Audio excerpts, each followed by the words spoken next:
අපි ප්‍රවේග කල්පස්ථාර මූලධර්ම ඉගෙන ගත්තා. ගණන් මම හිතනවා 5ක් උදාහරණ විදිහට සාකච්ඡා කරා. මම අද දැන් සාකච්ඡා කරන්න යන්නේ 6 වෙනි ගාන ඉඳලා තවත් ගැටලු ටිකක් සාකච්ඡා කරන්න බලාපොරොත්තු වෙන්නේ. ලියන්න උදාහරණ 6. උදාහරණ 6. ගාන ලියන්න ටියුට් එක නැති ළමයි. ටියුට් එකේ තියෙන ළමයි බලන්න 17 වෙනි ගැටලුව. 17 වෙනි ගැටලුව. ලියන ගාන නිශ්චලතාවයෙන් පටන්ගෙන ඒකාකාර ත්වරණයෙන් නිශ්චලතාවයෙන් පටන්ගෙන ඒකාකාර ත්වරණයකින් චලනය වන දුම්රියක්. නිශ්චලතාවයෙන් පටන්ගෙන ඒකාකාර ත්වරණයකින් චලනය වන දුම්රියක් අනුගාමී මීටර් 900 දුර ප්‍රමාණ. අනුගාමී මීටර් 900 දුර ප්‍රමාණ පිළිවෙලින් තප්පර 50කදී සහ තප්පර 50කදී සහ තත්පර 40කදී ගමන් කරයි නම් ප්‍රවේග කාල ප්‍රස්ථාරයක් ඇඳ ප්‍රවේග කාල ප්‍රස්ථාරයක් ඇඳ දුම්රියේ ත්වරණය සොයන්න. දුම්රියේ ත්වරණය සොයන්න. පළවෙනි කොටස පළමු දුර ප්‍රමාණයට ඇතුළත් වීමට තප්පර 155කට කලින් දුම්රිය නිශ්චලතාවයේ සිට ගමන් ආරම්භ බවත්. දෙවෙනි කොටස දෙවෙනි දුර ප්‍රමාණයේ අවසානයේදී දුම්රිය ආරම්භක නිශ්චලතා පිහිටීමේ සිට ආසන්න වශයෙන්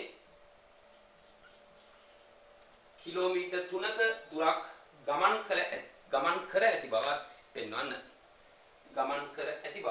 පෙන්වන්න. ගාන කියවන්න.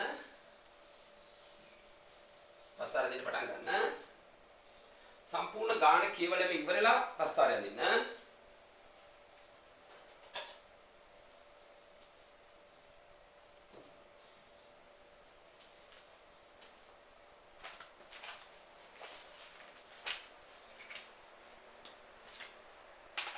මේමයි වෙන්නේ.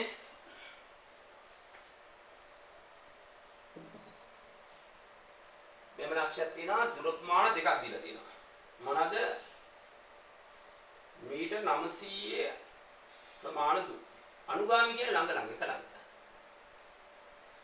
මෙතන මීටර් 900යි මෙතන මීටර් 900යි. මේ පරතරය මීටර වලින් මන්නයි කියලා හිතන්න.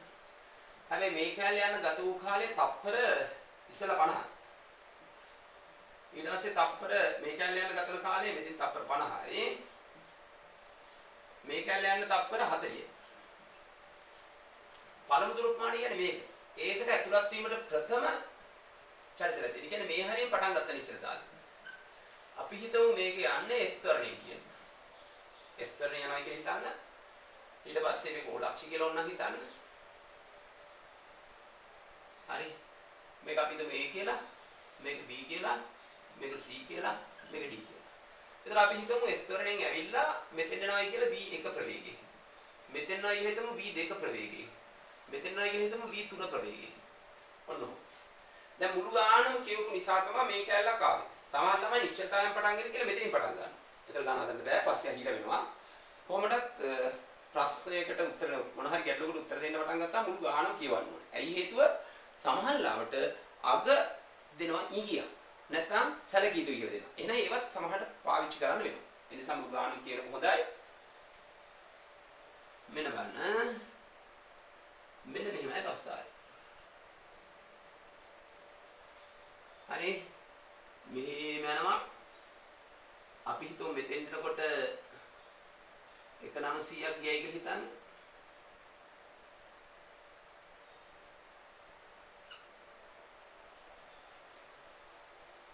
හරිද? මේකේ දුර 900යි මීටර් 900යි. මේ කාලය මම ඉන්නේ තප්පර වලින්. මේක ප්‍රවේගය මම ඉන්නේ තප්පරයට මීටර වලින්. ඊට පස්සේ මම මේ දුර ප්‍රමාණය දැනට යෝජනා කරනවා S එක කියලා. පොඩ්ඩක් බලන්න. ඉතින් අදහස් ගන්න මේ දුර S එක කියන එක. මේක තප්පර මුලින් දීලා තියෙන්නේ තප්පර 50ක් ගිහිලා තියෙනවා මේ ටිකට. මේකට තප්පර 40ක් ගිහිලා තියෙනවා මේ ටිකට. right. මේ පරතරය තප්පර 50යි. මේ පරතරය තප්පර 40යි. මම මේ කාලේ T1 කියලා යෝජනා කරනවා. ඒක මුලක්. මම හිතලා තියෙනවා ප්‍රවේග ගන්න ඕන.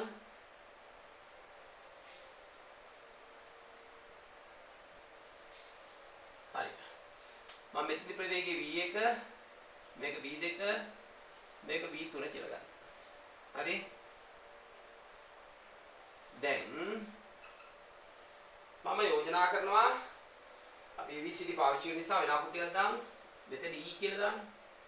E F G H I J කියලා දාන්න.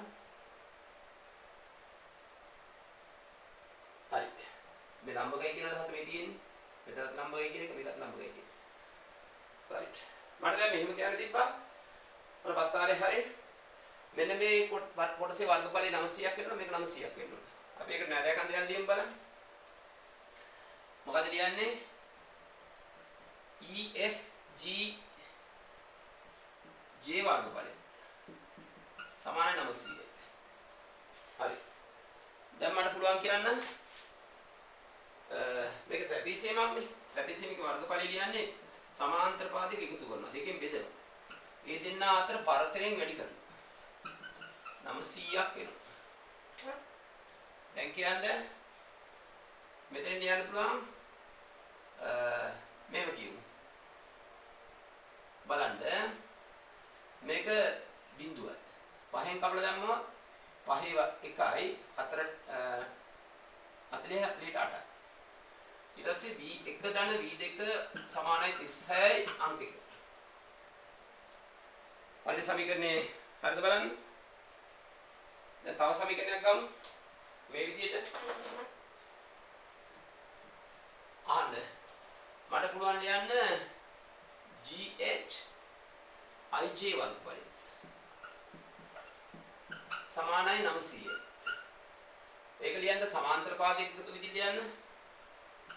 V2 ධන V3 බෙදීම 2 වාරයක් 40 සමානයි 900.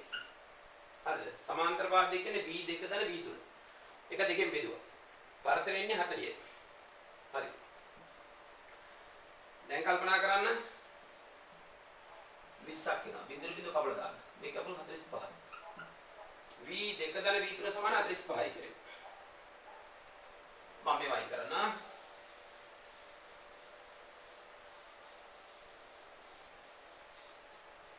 මට ආපු සමීකරණ ගත්තාම මේක V2 ධන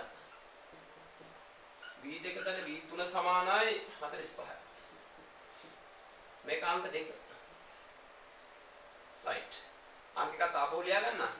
V1 ධන V2 සමානයි 36යි. ඒක අංක 1. ඉස්සර තිබුණ එක. දැන් මම කරන්නේ මේක අඩු කරනවා. දෙකෙන් එක අඩු කළොත් බලයි. දෙකෙන් එක අඩු කළොත් V2 කැපිලා ගිහලා V3 ඍණ V1. V3 ඍණ V1 සමානයි. 45න් 36ක් ගියහම 9යි. හරි. මේක අංක 3 කියලා හඳුන්වනවා. ඔයගොල්ලෝ දන්නවා ත්වරණය ආනවා. මේ කොනේ θ කියලා ගත්තොත් චුට්ටක් බලන්න. මේකත් θ වෙනවා. ඇත්තටම tan θ තමයි ත්වරණය කියන්නේ. හරි. මේ ත්වරණය f කියලා මම ගත්තේ. හොඳේ. f සමානයි tan θ. දැන් අපි tan θ හොයන්න තරම් කාරණා තියෙනවා. කොහොමද? tan θ කියන්නේ සමුපාදයකින් බද්ධපාදයකින් ලියන්න පුළුවන්.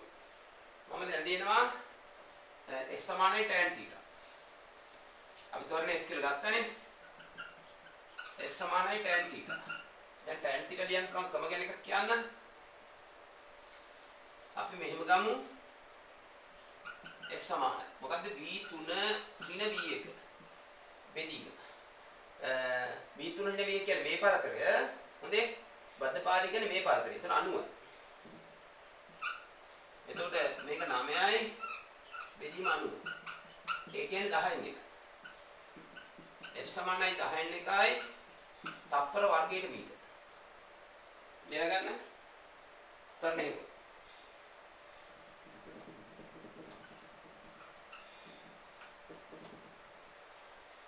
right.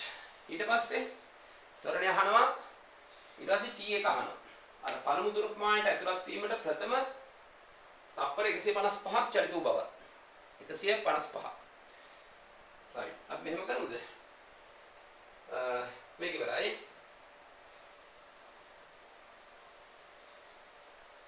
මම නැවත සම්බන්ධතාවයක් ලියනවා මේ ආකාරයට. මොකද්ද? V3ට V1 සමානයි 9ක් ආවද? අංක 3. දැන් V1යි V3 අතර නෑදෑකමක් තව ලියත හැකි මට මෙහෙම. මොකද්ද? FH IE වර්ගඵලය. වර්ගඵලය සමානයි 1800. හරිද? FHIE වර්ගඵලය. මේ ලොකු තැතිසිය. ඒ තැතිසියේ වර්ගඵලය ලියන්නේ ආපහු සමාන්තර පාදයක එකතු ගන්න, දෙකෙන් බෙදන්න, ඒ දෙන අතර පරතරයෙන් වැඩි කරන්න. එතන V3 දාන V1. බෙදීම 2. වැඩි කිරීම 90. සමානයි 1800.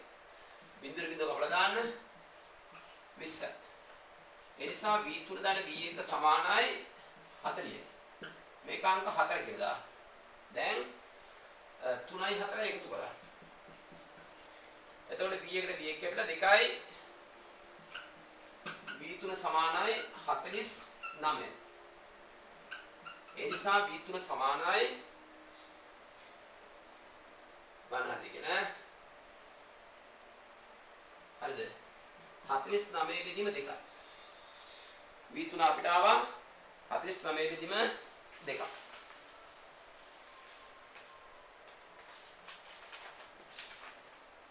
මට V1 හොයන්න ඕන. right. දැන් මම V1 හොයන්න මෙන්න මෙහෙමයි කරන්නේ අහගන්න.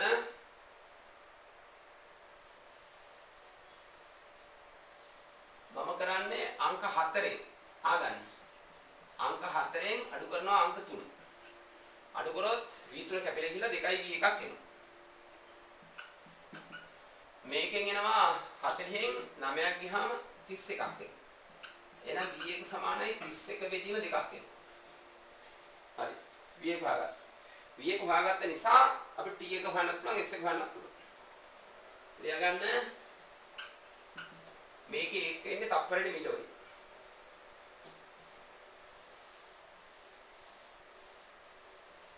හරි.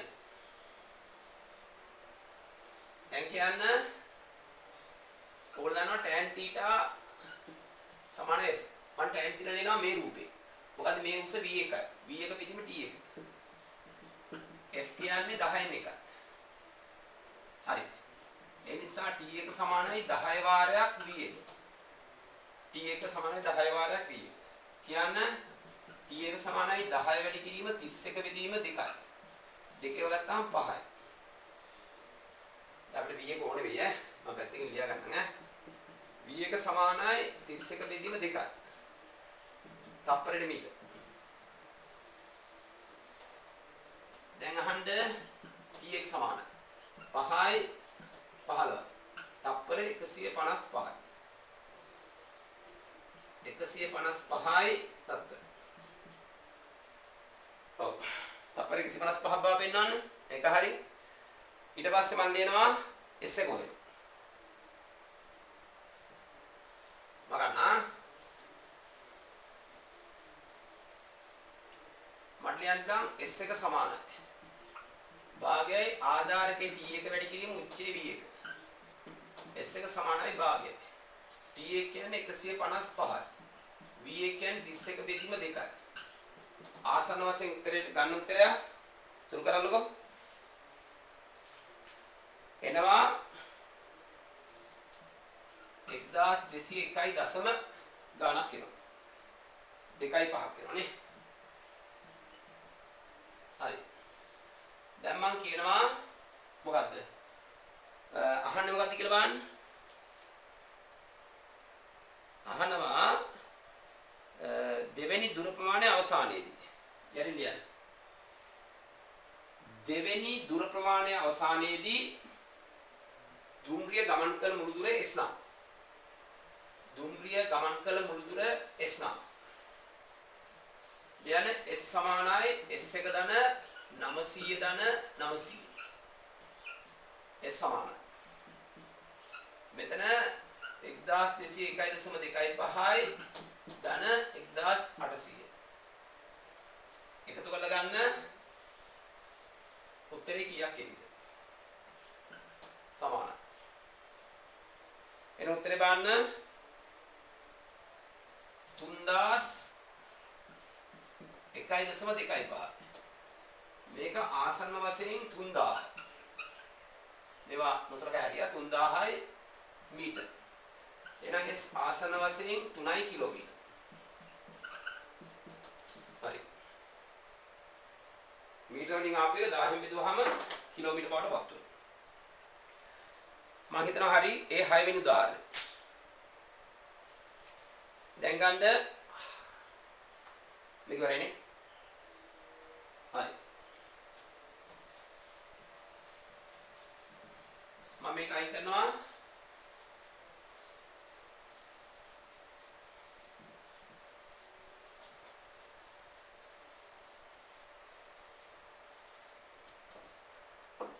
ලියන්න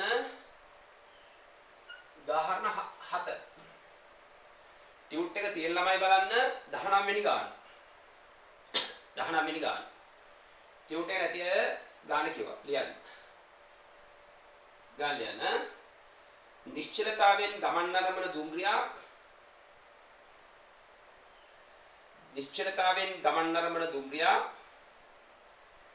චලිතයේ මුල් කොටසේදී F ත්වරණයෙන් සිම්පල් F ත්වරණයෙන් ගමන් කොට ඊළඟ කොටසේදී v ඒකාකාර ප්‍රවේගයෙන් ගමන් කොට ඉන්පසු F මන්දරයෙන් ගමන් කොට නිශ්චලතාවයට එයි.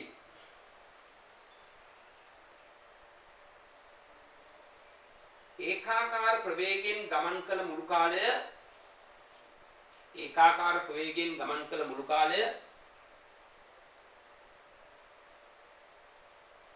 ඒක මෙහෙම දාගන්න පොඩ්ඩක් ඉන්න.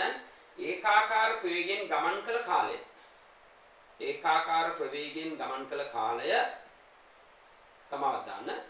මුළු කාලයෙන් 4න් 3ක් නම් ඒකාකාර ප්‍රවේගයෙන් ගමන් කළ කාලය කමා මුළු කාලයෙන් 4න් 3ක් නම් මුළු ගමනේහි සාමාන්‍ය ප්‍රවේගය 7යි v බෙදීම 8 බව පෙන්වන්න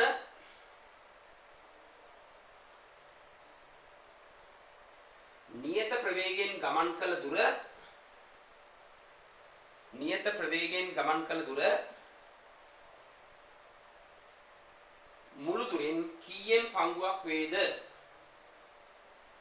දුරෙන් කීයෙන් පංගුවක් වේද? right. පටන් ගන්න කියවලා සරණක් අඳින්න පස්තාරේ තමයි වැදගත්ම වෙන්නේ.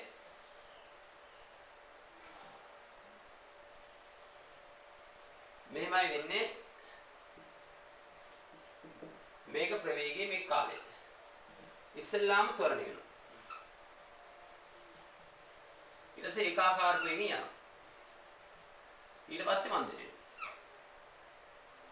මම හිතනවා මෙතෙන්දි ලබා ගන්න ප්‍රවේගය b කියලා.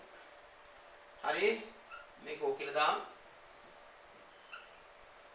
මම මේ කාලේ හිතනවා මුළු කාලය කැපිටල් D කියලා දාගමු. ඒතර ඒකාකාර ප්‍රවේගයෙන් ගිය කාලය මුළු කාලයෙන් 4න් 3යි. මම ඒක මෙහෙම යෝජනා කරන්න. 4න් 3යි කැපිටල් D. මේ මුළු කාලය. එහෙම දාන්න පුළුවන් නේ.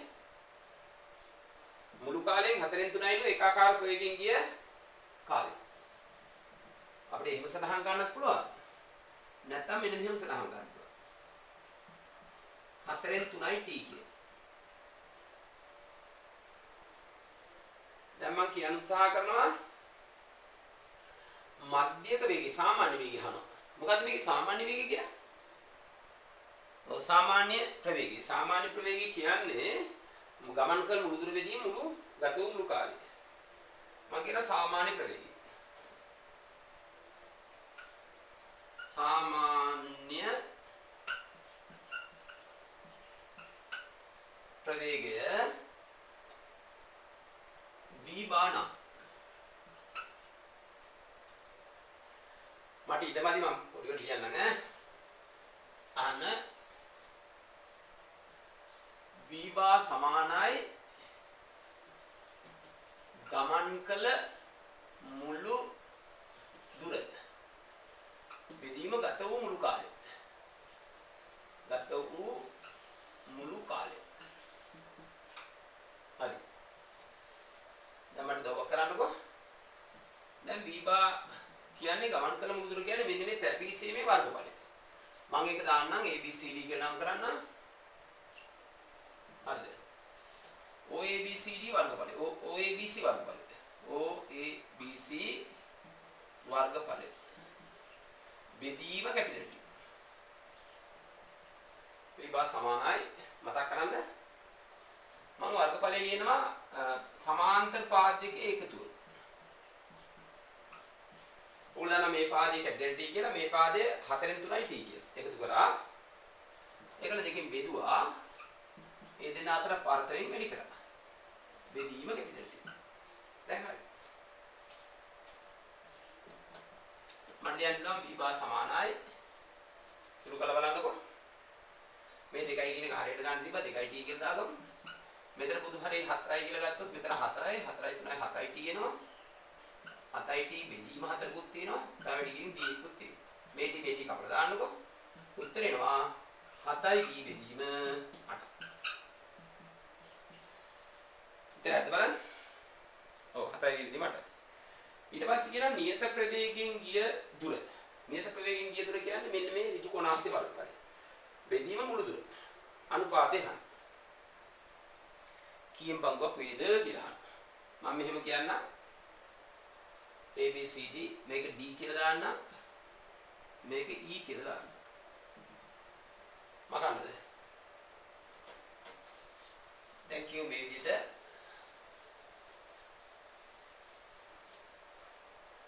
මේක ඕන වෙයිද අය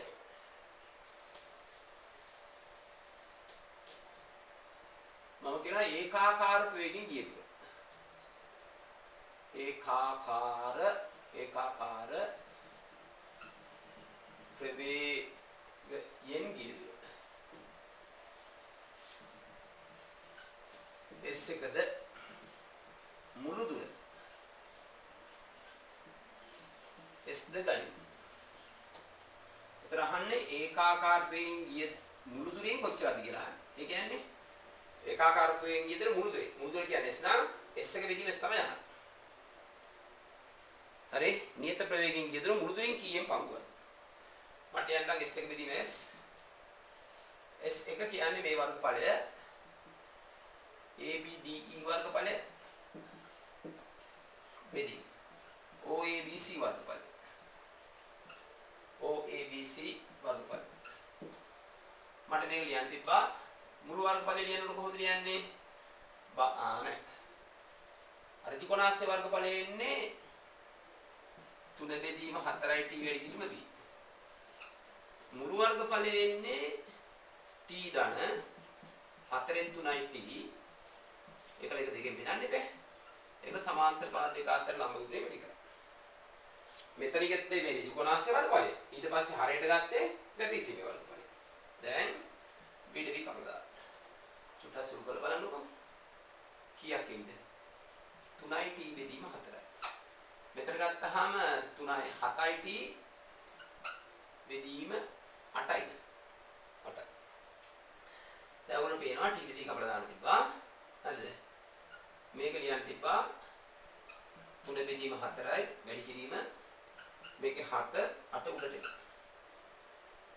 ළඟට එනවා නැත්නම් බෙදීම දාලා ලියන්නකෝ හරිද මම තාටියක් ඕනනම් සරල කරන්න මොකක්ද දෙන්නේ 3 බෙදීම 4යි බෙදීම 7 බෙදීම 8. දැන් හරි. බෙදීමෙන් වැඩි කිරීම දාන්නකො.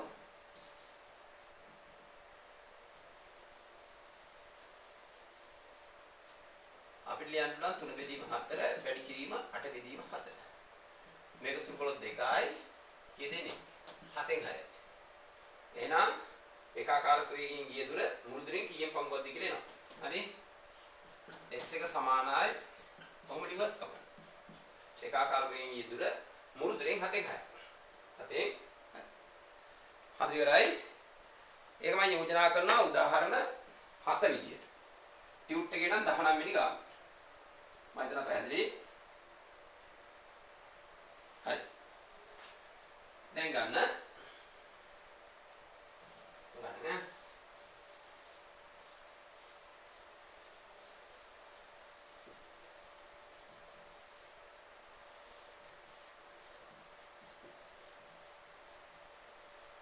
මෙන්න මේක බලන්න.